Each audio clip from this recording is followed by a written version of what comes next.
This video, hello Week to Warrior. This video is just something I had briefly come onto my mind. So I just got a really good haircut today. Like I just got my haircut, kind of cleaned up the back and everything. And like, I don't typically get my haircut. I typically just grow my hair out. And then until when it gets too long, I just shave my head. And then I just grow my hair out again. And then I shave my head. And I just keep doing that because when I go to get haircuts in the past from guys, like guy barbers, they would always give me a bad haircut. And I was thinking about this, and I was talking to my wife about this a few days ago, and she said that she thought it was similar to the female barber effect, or female hairstylist effect, where she noticed that female hairstylists would always like cut off too much hair, give her a bad haircut or whatever. And she was like, I think it's competition. I think it's competition too. I've noticed that like a lot of female hairstylists, they always encourage women to like cut off way too much hair. They're like, I always want to trim, and they cut off like all their hair. Like, it's happened to my wife so many times that like she only has me cut her hair now, because every time she goes and has like a female hairstylist cut her hair, they just cut like way too much off. And I think it's a competition thing. She thinks this too. We've talked about this before, but it's like a competition thing. It's like women don't want other women being too attractive, so they just like subconsciously sabotage them by cutting off their beautiful, luscious long hair. Guys really like long hair. Women know this. Women encourage other women to have shorter haircuts, knowing that guys like long hair.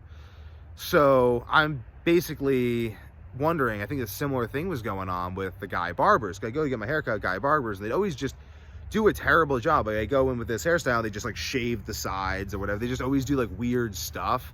And I just stopped going to guy barbers because I'm like, they're just terrible at giving me haircuts. It always comes out badly. And I'm like, is it because like they view me as competition, so they want to make me less attractive? But anyway, I go to this female barber, Janine in Plasta. If you live in Plasta, you want to get your haircut by Janine. She does a great job, and she's doing like a really good job. And I'm like, like women don't care if guys are attractive, and guys don't care if women are attractive. But I think that like getting your hair cut by someone of the same sex can, from my experience, my wife's experience, and maybe yours as well, it often leads to worse haircuts, because I think there's like some sabotage mechanism that goes on. But anyway, I'm gonna splice this video back in this other video because I took a little break to make it short. But anyway, back to the thing of getting a good haircut. Got a really good haircut, very, very happy with it.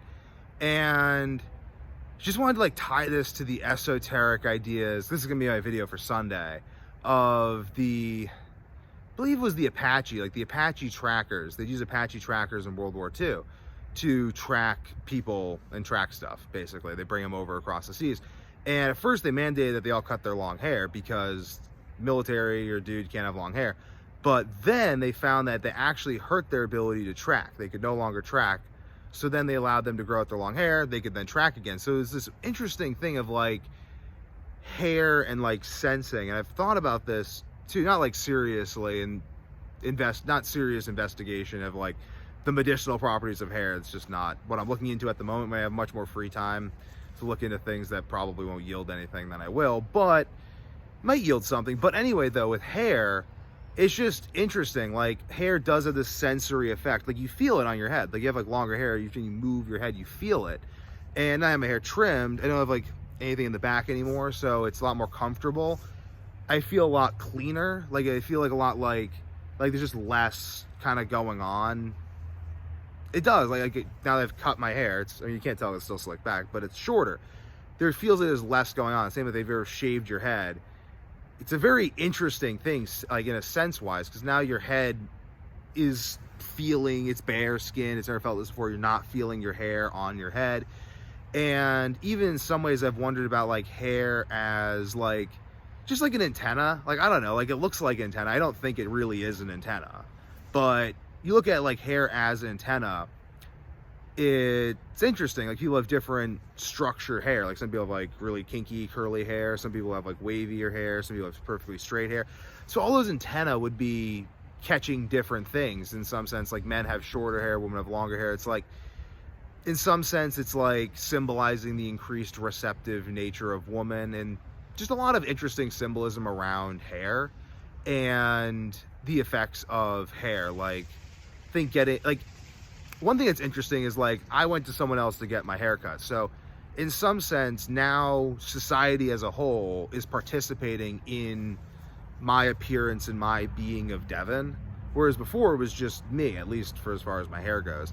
And that same with like clothes, people making clothes, and it's interesting. Like literally, because like as she's like cutting my hair, she's talking to me and she's like, oh, like how do you like to style it? Like what do you do for a living? And it's like, she's like, kind of felt like I'm like in Hunger Games and she's like my stylist trying to like help me get ahead. And I'm like, that's interesting. Like there's someone on Team Devin with specific regards to my appearance. That's interesting. That's an interesting thing about like hair and haircuts.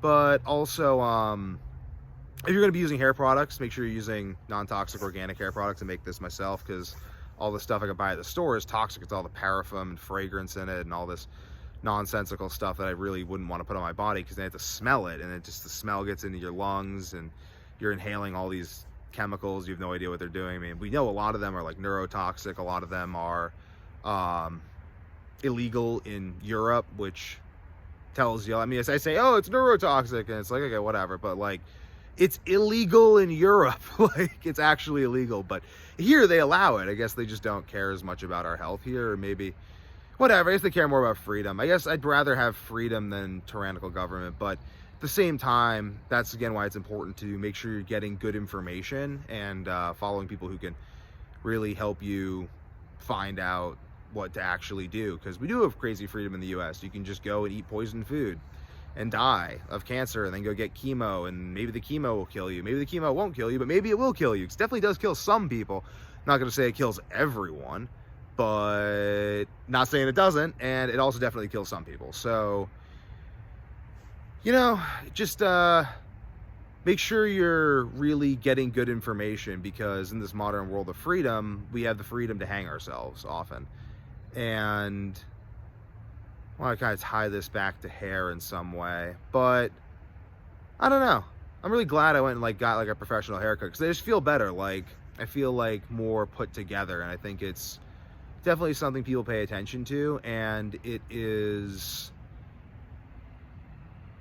yeah, it's only $20 too. It's really reasonably priced. Done.